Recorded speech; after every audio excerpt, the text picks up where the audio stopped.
Today, we are chatting with Dr. Gary Chapman about his new book, Things I Wish I'd Known Before My Child Became a Teenager. What a terrific title for a book, by the way. I'm sure that most parents have thought about this. What inspired you to put together this book? You know, this is the third in a series. I started out with things I wish I'd known before we got married. And then I did things I wish I'd known before we became parents. And the logical thing seemed to be things I wish I'd known before our child became a teenager, because we had a struggle with our teenagers, with one of our teenagers, I should say. And I know that many parents do. So yeah, I'm really excited about this book. I think it's going to help a lot of parents whose children may already be teenagers, or they're about to become teenagers. If you can get some of this in your mind beforehand, so much the better. Being a teenager today is very different than when you were a teenager or I was a teenager. What kind of skills do teenagers need now that maybe you and I didn't need when we were that age? I think one is learning social skills, how to relate to people face to face. Because in our world, teenagers are chatting with each other when they're sitting side by side. Spending a lot of time on these little gadgets. Absolutely, absolutely. And so helping that teenager learn how to initiate conversation, you know, how to ask questions of people, their peers, as well as older adults. It's amazing what a teenager can learn if they would ask questions of older adults. So helping our teenagers recognize that, and I think it starts in the home.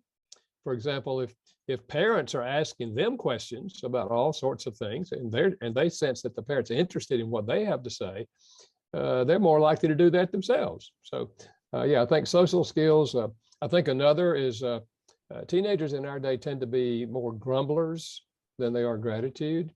They see the things they don't have that everybody else has, rather than realizing how much they already have. And so I give some practical stuff in terms of just send the teenager to a room in the house and let them write down 5 things that they appreciate in that room. It just gets it on the front burner. And then maybe put dad's name and mom's name and the sibling's name, and let them write 2 things they appreciate about each family member. Wow, I mean, this gets things rolling, you know, and come back and report that to each other. So yeah, I think those social skills and learning how to apologize also when they fail, because teenagers will not be perfect. So teaching them how to apologize. And I think that often comes by our apologizing to them when we don't do the things that should be done. And some parents have said, well, if I apologize to my teenager, won't they lose respect for me? And my answer is no, they gain respect for you. They already know what you did was wrong. They see our imperfections. Absolutely.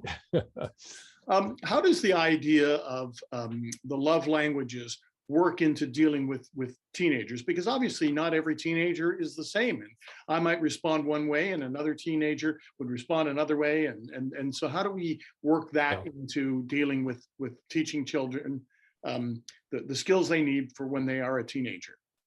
Well, I think if a parent has learned the concept of the 5 love languages, and that each child has a primary love language, and if you don't speak their primary language, they will not feel loved, even though you're speaking some of the other languages.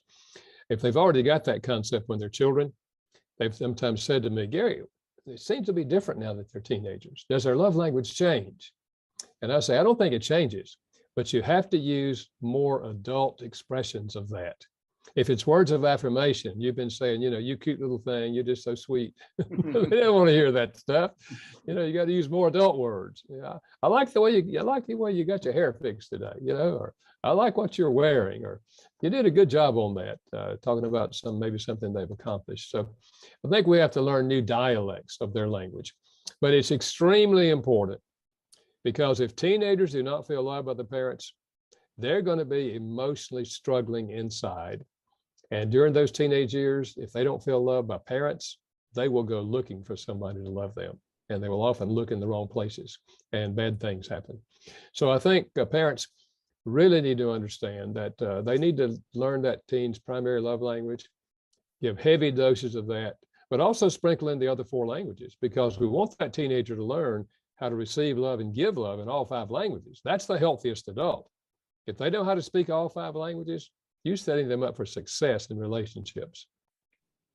I just wanted to zero on one thing that I think is important, and I know the book touches on that, and that is how to move forward as an independent person, but still have responsibility. What are some of the steps that parents can take in helping their teenager or future teenager to understand responsibility while being independent? Yeah, I think those two must always go together. The teen is by nature moving toward independence. And we want them to, because at 18 or 19, they're going to finish high school, go to college, or join the military, or get a job. And they're going to have to be making decisions on their own. So we want them to be moving toward independence. But I think we must also teach them that with independence comes responsibility. So every time you give them a measure of independence, for example, maybe they now are driving a car, or when they get to that stage, and you say, okay, so it's a wonderful privilege to drive a car, and a lot of independence. They get out there in the car, go where they want to go. But with that comes responsibility.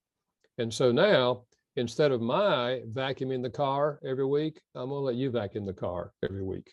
On Saturday before noon, you get the car vacuumed or washed, whatever you want to do. And you also must obey the laws. And if you get a traffic ticket, you will lose the privilege of driving for a week.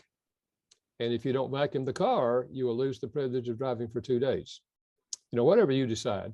But let them know that there are consequences when they don't follow the guidelines.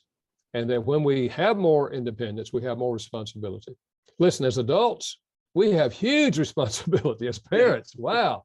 You know, so we're getting on the track to understand that with independence comes responsibility.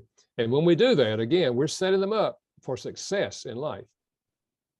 Very good. I do want to go and vacuum my car right now, but thank you for taking the time today, Dr. Chapman, to tell us about things I wish I'd known before my child became a teenager. I really appreciate your time and wish you all success with this book. Well, thank you, Martin. I think it's going to help a lot of parents.